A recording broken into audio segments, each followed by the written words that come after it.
cuando se cumplen exactamente 13 años del derrocamiento al gobierno del expresidente Abdalá Bucaram. Está con nosotros en el estudio la doctora Rosalía Arteaga. Y esto tiene vigencia y nuevamente tiene presencia en atención a una carta que ha escrito y ha dirigido el general Paco Moncayo y que tiene que ver con los acontecimientos registrados hace 13 años. En esa carta, el general Paco Moncayo hace desde su perspectiva algunas precisiones y algunas revelaciones de ese momento histórico. Es por eso que, doctora Arteaga, es necesario conocer también su apreciación respecto a esos acontecimientos. En primer lugar, ¿por qué cree usted que surge esta carta de Moncayo? ¿Cuál es un poco la explicación que usted cree tener? Buenos días, en primer lugar, y gracias por esta posibilidad de conversar con el país sobre lo que ocurre. Primero, tengo que decir que a mí me sorprendió leer en vistazo un resumen de la carta y luego me llegó a través del internet y yo tengo aquí el texto completo de las 9 páginas que le dirige el abogado Bucaram al abogado Puley. Perdón, el general Moncayo al abogado Puley. Sí. Y yo no sé qué tipo de explicaciones pueda dar el general Moncayo de por qué escribe esta carta. Indudablemente la lectura que uno tiene es que está buscando aliados políticos.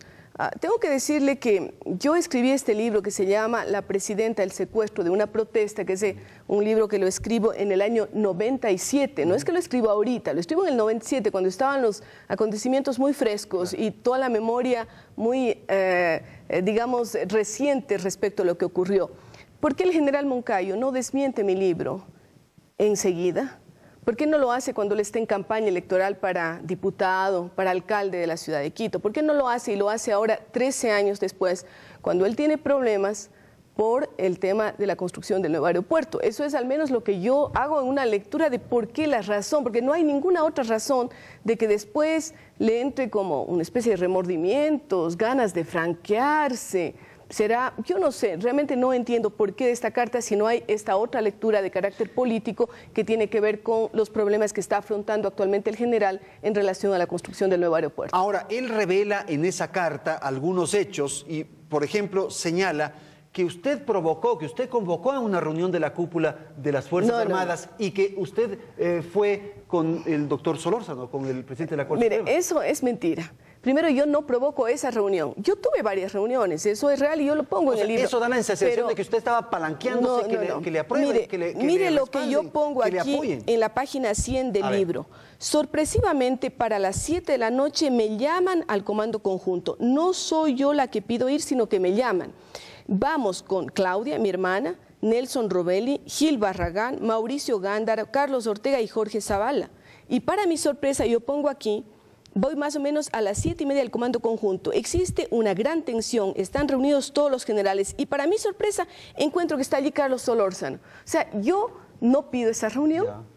Me encuentro allí con el doctor Solórzano, que era presidente de la Corte Suprema de Justicia, que entiendo le habrán llamado para auscultar su criterio jurídico. Creo que también él tenía aspiraciones a suceder, ¿no es cierto? Pero vea usted lo más complejo que viene después. Cuando yo estoy ya en el área de la vicepresidencia, cuando he asumido, me encuentro con una serie de otras reuniones que son convocadas por el general Moncayo. Más o menos a las 6 de la tarde del 7, el general Paco Moncayo me dice a través del celular que viene hacia Carondelet, parece que Bucaram quiere encargarme el poder según lo que me adelanta Paco Moncayo. ¿Quién le decía? O sea, Paco Moncayo le decía eso a usted. Vea lo que dice, yo pongo entre comillas, dice, comillas, parece que hay una solución, parece que Bucaram quiere encargarle el poder. Eso me dice el día 7. ¿Encargarle a usted? A mí, encargarme a mí el poder, Y va Paco Moncayo, dice, el comando conjunto avanza hacia el palacio. Nosotros estamos enterados de este avance a través de la televisión. Las cámaras le van siguiendo al general Paco Moncayo y a todo el comando conjunto que salen del Ministerio de Defensa y avanzan hacia la vicepresidencia de la República. Para hablar con usted. Y dicen lo siguiente, dice, estamos reunidos todos cuando de pronto hay un rumor, hay un murmullo, hay pasos que se acercan, botas militares, todos están vestidos de camuflaje esos días, no van con sus trajes de gala, están de camuflaje. Y alguien dice, viene Moncayo. La gente que estaba en mi despacho sale porque quieren dejar un espacio libre, hay solemnidad. Se acerca Moncayo con algunos oficiales, parte del comando conjunto que queda allá en la presidencia. Moncayo solemne me dice, quiero hablar con usted. ya está, esto le pongo entre comillas, ya está, Bucaram va a entregar el poder, le va a encargar el poder, con ello él saldría de Quito y conseguiríamos tranquilidad en el país. Vea usted. Pero ahí hay un episodio que es preciso que usted aclare. Parecería que en esas conversaciones usted le propone a Paco Moncayo ser ministro de Defensa para seguir consolidando su de ninguna manera, yo no le propongo nada. ¿Nunca le propuso? Nunca le he propuesto nada al general Moncayo, más bien ellos son los que me proponen que me quede encargada. Después es más, y este es un episodio que realmente un poco retrata mi actuación y la actuación del general Moncayo. Cuando ya se producen otros acontecimientos, nuevamente el Congreso vuelve a elegir a Alarcón como presidente interino, figura que no existe en el país. Mire usted que yo soy la persona sacrificada durante todo este proceso y yo creo que he sacrificado el país porque se impide que una persona sin compromisos políticos ni económicos gobierne el Ecuador. En unas circunstancias de esa naturaleza casi que ni siquiera había que discutir aquello. No había que discutir. Se producía lo que se tenía que producir y la sucesión era inmediata. Entiendo que viene el doctor Osvaldo Hurtado, que también fue elegido vicepresidente, él no fue elegido presidente de la República, pero allí ni siquiera se cuestionó que él asuma la presidencia. Mucha gente dice que había un vacío porque en la Constitución no constaba la palabra definitiva, pero si usted escucha a internacionalistas y a constitucionalistas más bien de la talla del doctor Ernesto López, que fue presidente del Tribunal Constitucional, o al propio doctor Gil Barragán, otro analista de la Constitución, y muchos de los otros excelentes abogados que existen en el país, todos ellos coincidían en que no había vacío. No, es que es clarísimo. Le tocaba a usted ser la presidenta de la República. Y para que usted no sea, ¿actuó el general Paco Moncayo? Esa es la lectura que usted da. Yo ya no puedo decir en este caso, porque yo no puedo entrar en la interioridad del general. Pero un poco por los movimientos que se registraban, por las operaciones que se hacían. Hay aquí un capítulo que se llama, ya le voy a leer porque no me gusta, El encargo y la traición.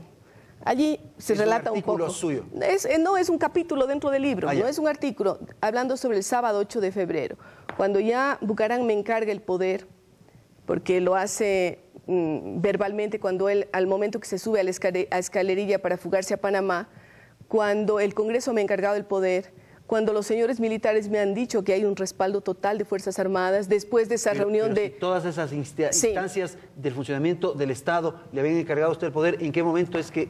La traición. ¿De quién? Pero lea, mire, no va a leer todo el artículo, no puedo leer todo el capítulo, pero ¿quién le traicionó? ¿Quién le traicionó? Mire, cuando ya el general Moncayo, inclusive y todos los miembros del Comando Conjunto me habían dicho a mí que ellos creían que yo debía quedarme en el ejercicio de la presidencia de la República hasta el año 2000, que era el tiempo para el que había sido elegido. De pronto yo ya no me puedo comunicar con el general Moncayo. Los celulares estaban interrumpidos, le había pedido al coronel que en ese momento estaba dirigiendo la escolta, a mi edecán, que no, le había pedido que se comunique con el general Moncayo, tampoco había comunicación, todo el mundo intentaba hablar con alguien del Comando Conjunto, inclusive porque estábamos planificando una pequeña ceremonia que se realizó en el Palacio. En el Palacio, sí, Nelson Robelli fue designado secretario de la Administración, leyó el primer decreto. Sí, el doctor Gil Barragán fue nombrado Ministerio de Gobierno y no lo logré nombrar más. ¿Por qué? Porque ya se veía lo que estaba pasando. Pero era un poder en el vacío, digamos, una presidencia en vacío. Así es, no efectiva, yo no tenía realmente el poder. Y quien tenía un poco que respaldar esa situación eran Fuerzas Armadas. Así es, porque es un poder fáctico. Por el general Paco Moncayo. Un poder fáctico. Y yo quiero decir que yo he tenido una buena relación con Fuerzas Armadas. Yo tengo buenos amigos en Fuerzas Armadas hasta el día de hoy. Creo que hay muchos militares que son absolutamente respetuosos de la Constitución, pero en ese momento, cuando tenía que haber un respaldo total e irrestricto a la figura de la sucesión presidencial que estaba en la Constitución, ese respaldo falló. Y por eso yo hablo de traición. También quiero decirle, y esto vale la pena resaltar, que unos días después, cuando yo ya renuncio a la presidencia de la República, me parece que fue el día 11 o 12. ¿Quién renunció? Yo lo hice ante el país, porque el Congreso ni siquiera me dejó entrar. No sé si usted recuerda esos acontecimientos, porque ustedes estaban cubriendo las noticias, pero yo intento avanzar hacia el Congreso y el Congreso hace que se cierren las puertas. Inclusive hay unas fotos dramáticas que recorrieron el mundo entero cuando se me ve a mí detrás de rejas prácticamente, porque siendo la presidenta en ejercicio, encargada por el propio Congreso, no me dejan entrar. Tenían miedo los congresistas, miedo ante la fuerza de la verdad. Y yo lo único que iba a hacer era renunciar. Yo en ese momento tenía también mi renuncia a la vicepresidencia de la República. El general Moncayo me ruega en una reunión en que estuvieron los otros generales de las Fuerzas Armadas y también de la policía, estuvieron los jefes, ¿no?, de de la aviación, de la marina, del ejército y también de la policía, me piden por favor que no renuncie a la vicepresidencia, y yo expreso la palabra rogando porque ellos me rogaron y me dijeron: señora vicepresidenta, señora presidenta, sacrifíquese una vez más por el los país. Oficiales de las Fuerzas Armadas. Me decía el general Moncayo, porque él llevaba la voz cantante. Pero entonces el general Moncayo no era el traidor, pues. No, me decían que no renuncie a la